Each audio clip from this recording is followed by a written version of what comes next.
Well, not a disappointing 1-1 draw for Swansea because they equalised in the 95th minute. Oh, brilliant. Sadly for Snoop Dogg, he'd long since left the ground. Oh, goodness. So he's not a committed fan of Swansea then? You don't, Snoop, for goodness sake. Maybe this is his first football match, but you don't leave before the full-time whistle because that's the sort of stuff you miss. Swansea City Football Club welcomed one of its new owners with a guard of honour and twirling white towels for last night's match. Snoop Dogg took to the field in the club's colours ahead of its game against Preston North End. Snoop Dogg, he's been at the Winter Olympics, hasn't he? Gets about. He likes his sport. He's been having selfies with the British curling team. He asked them for the selfies in the very early stages of the Winter Olympics. I think what he's doing, I might be wrong, but I've heard reports that what he's doing is he's got a sort of Netflix thing and he's doing a sort of road trip through Wales, and as part of this he now co-owns Swansea City Football Club. He turned up, you said, dressed in white. He was head to toe in Swansea City merch. Yeah. Swansea City merch, literally everywhere. And Swansea had created these little tea towels with his face on them, and they were on every seat.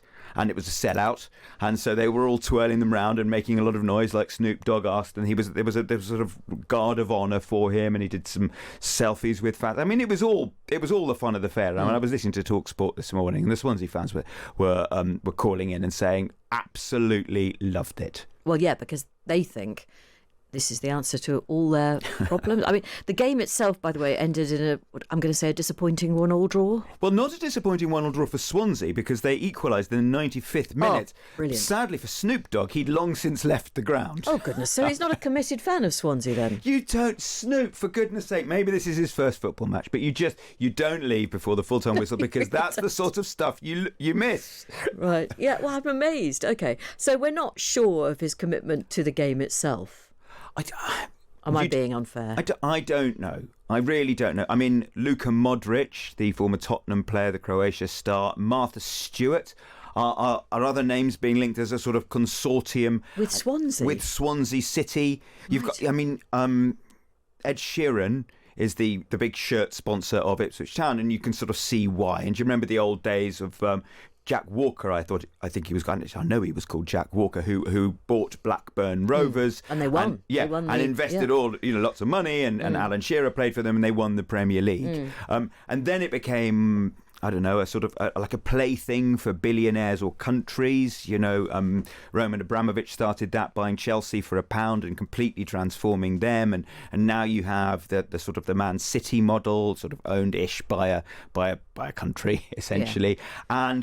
And now you've got the sort of celebrity ownership. I mean, not all. I mean, Wrexham is the famous example with Ryan Reynolds and Rob McElhenney, who apparently watched the Sunderland Till I Die documentary, which is excellent. The sort of the original and best. It really shows what a football club means to the community, and Sunderland especially, fantastic. And actually Wrexham is a sort of similar sort of club, although they were much lower when the cameras started rolling and Ryan and Rob decided to buy the club.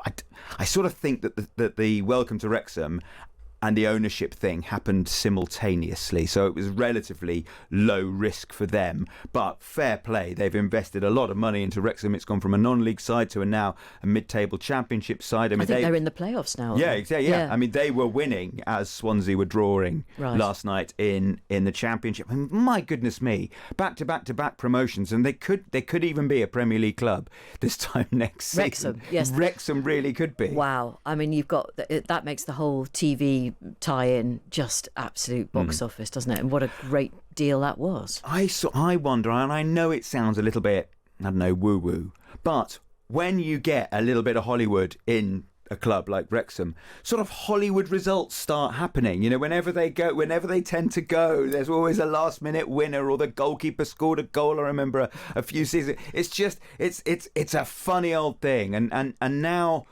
you have got, I mean, obviously the benefits for a club are immense because they get loads of kind of corporate sponsorship stuff. The visibility is huge. For goodness sake, we would not be talking about Swansea City if Snoop Dogg had not been there last night. You've got Tom Brady at Birmingham City. It's Will Ferrell at Leeds United, and he invested when they were a Championship club and a sort of, not in the Premier League.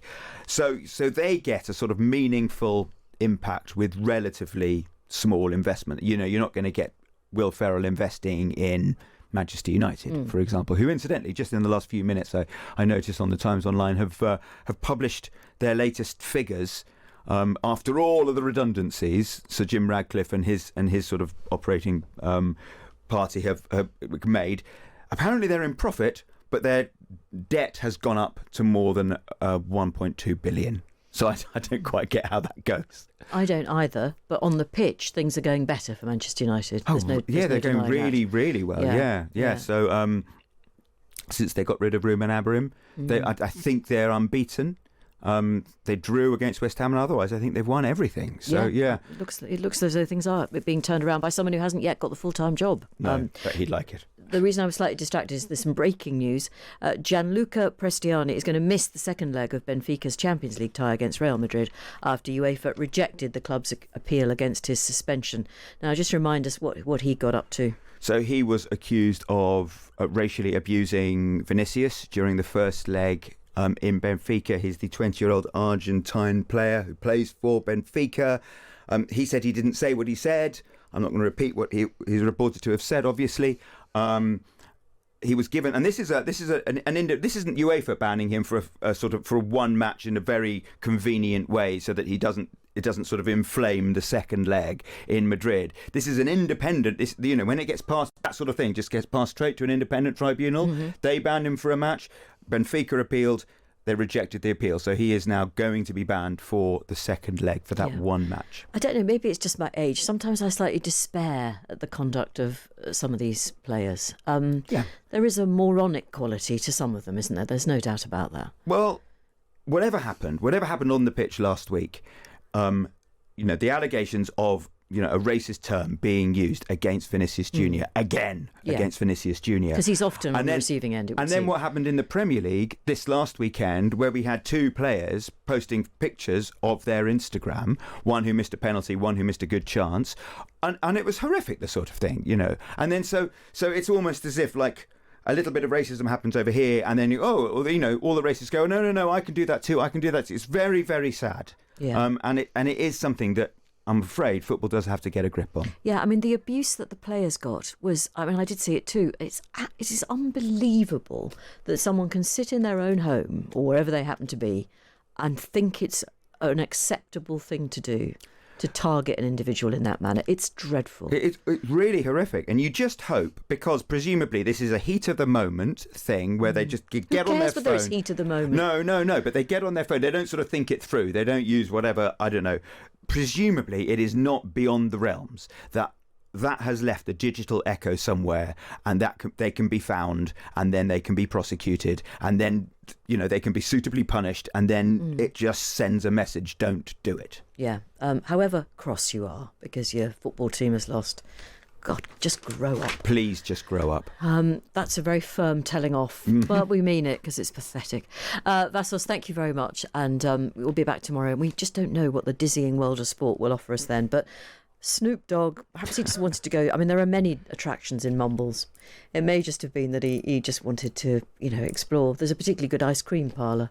Yeah, gosh, and if he goes a bit further around the coast, there's nowhere more beautiful. Some of the best beaches in the land. Absolutely true. Thank you very much. Vassos Alexander, more from the world of sport with him at around the same time tomorrow afternoon.